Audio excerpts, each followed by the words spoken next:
गरमागरम खरपूस ज्वारीच्या भाकरीसोबत हे भरीत अप्रतिम लागतं. तुम्ही पोळीसोबत पण खाऊ शकता, पण याची भाजी न खाणारे सुद्धा हे खायला लागतील. इतकं अवीट चवीची ही रेसिपी आहे. साधी सोपी रेसिपी आहे. अगदी 10 मिनिटात तयार होते. तुम्ही कितीही घाई गडबडीत असाल ना, तरी पटकन ही रेसिपी तयार होते.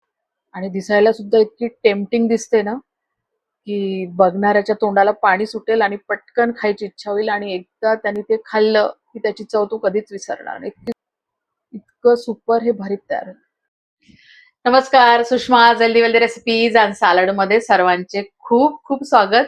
आणि तुम्ही तोंडल्याच्या तर बरेचदा भाज्या खाल्ल्या असेल. आपल्या चॅनलवर सुद्धा तोंडल्याच्या वेगवेगळ्या प्रकारच्या भाज्याच्या रेसिपीज आहे. पण आज आपण तोंडल्याचं भरीत तयार करतो आहे.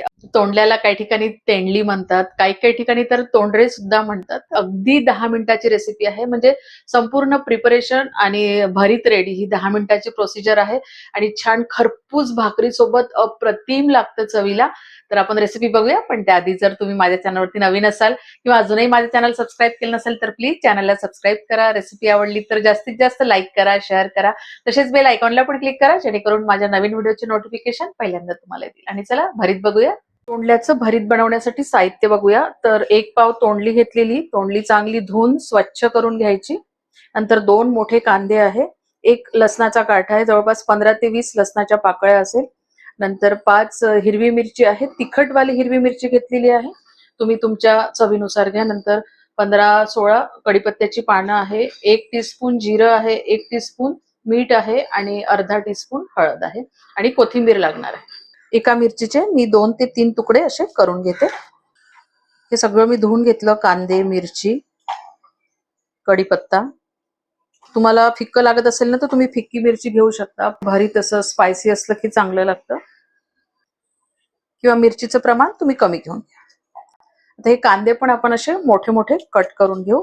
जस्ट अशा मोठ्या मोठ्या आपल्याला फोडी करायच्या या कांद्याची. कोथिंबीर माझ्याकडे नाहीये, कारण मी कोथिंबीर आणायला गेली पण मला अजिबात कोथिंबीर आवडली नाही, त्याच्यामुळे मी घेतली नाही. घरी आणून ती राहिलीच नसती, लगेच खराब झाली असती. तर अशा पद्धतीने कांद्याची आपण फोडी करून घेऊ. त्या तोंडल्याचा जो पुढचा पोर्शन आणि हा पाठीमागचा पोर्शन, दोन्ही पोर्शन काढून टाकायचे आणि जस्ट आपल्याला या तोंडल्याचे फक्त 2 भाग करायचे अशा पद्धतीने. त्या तोंडल्याचं भरीत करताना सगळ्यात मोठी टीप कुठली आहे तर तोंडले चांगले स्वच्छ धुवून कोरडी करून घ्यायची. तुमच्याकडे असेल आणि कोथिंबीर तुम्हाला आवडत असेल ना तर अगळपगळ कोथिंबीर याच्यामध्ये घालून घ्यायची. सर्व तोंडली कापून झालेली आहे. अगदी 2 मिनिटात कापल्या गेली. सगळं साहित्य तयार आहे. त्यानंतर कढईमध्ये थोडं तेल घालून घेऊ. अगदी छोटे 2-3 चमचे तेल टाकून घ्यायचं. तेलाला गरम होऊ देऊ. तर ही 2 भाग करून घेतलेली तोंडली तेलामध्ये घालून घेऊ. इथे गॅसची फ्लेम आता हाय करायची आणि या तोंडल्यांना हाय फ्लेम वरतीच आपल्याला परतवून घ्यायचं आहे.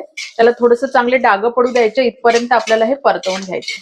तोंडले कापून घेतल्यामुळे काय होते, ही प्रोसेस लवकर होते. तुम्ही असेही अख्खे घालू शकता, पण थोडासा वेळ लागतो त्याच्यामध्ये, मग ते बारीक व्हायला पण वेळ जातात. म्हणून असे पटकन 2 भाग करून घ्यायचे.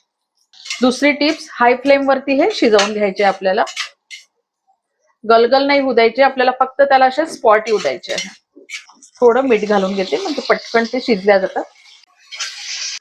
तुम्ही बघू शकता तोंडल्यावरती असे स्पॉट यायला लागतात. हे बघा, थोडासा रंग चेंज झालेला आहे आणि असे भाजले की त्याच्यावरती चटके येतात. आता आपण त्याच्यामध्ये इतर गोष्टी घालून घेऊ. गॅसची फ्लेम हायच राहू द्यायची. हा कांदा घालून घेऊ, नंतर हिरवी मिरची, लसूण आणि कढीपत्ता आपण हे सगळं त्याच्यामध्ये टाकून घेऊ. आणि हे पण आपल्याला हाय फ्लेम वरतीच परतवून घ्यायचंय. फक्त त्याच्यामध्ये हे जिरं घालून घेऊ, हळद आणि मीठ. हे सगळं साहित्य घालून घेतलं की त्यानंतर हाय फ्लेम वरती फक्त एखादा मिनिट आपण याला परतवून घेऊ. सारखं हलवत राहायचं, नाहीतर ते जळून जाईल हाय फ्लेम वर असल्यामुळे. तुम्ही बघू शकता अशी मिरची पण छान आपली याच्यामध्ये परतल्या जाते. रंग बदललेला आहे, त्याला पण असा स्पॉट आलेला आहे. आता इथे 1 मिनिट झालेला आहे. आपण गॅस बंद करून देऊ. आता या कढईमध्येच ठेवून याला थोडंसं आपण थंड होऊ देऊ. कढई उतरवून याला आपण थंड होऊ देऊ.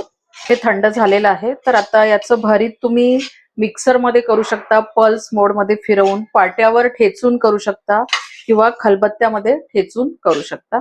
पण मी आज जे भरीत आहे या चॉपर मध्ये करून घेणार आहे. याची पेस्ट नाही करून घ्यायची, असे चांगले दाणे दाणे असे दिसले पाहिजे असं भरीत आपलं. हे चॉपर मध्ये टाकून घेऊ, जेवढं बसते तेवढंच घालायचं. मिक्सर मध्ये करत असाल ना तर चांगलं व्यवस्थित थंड होऊ द्या. पाट्यावर किंवा खलबत्त्यात करत असेल तर एवढं थंड नाही झालं तरी चालेल.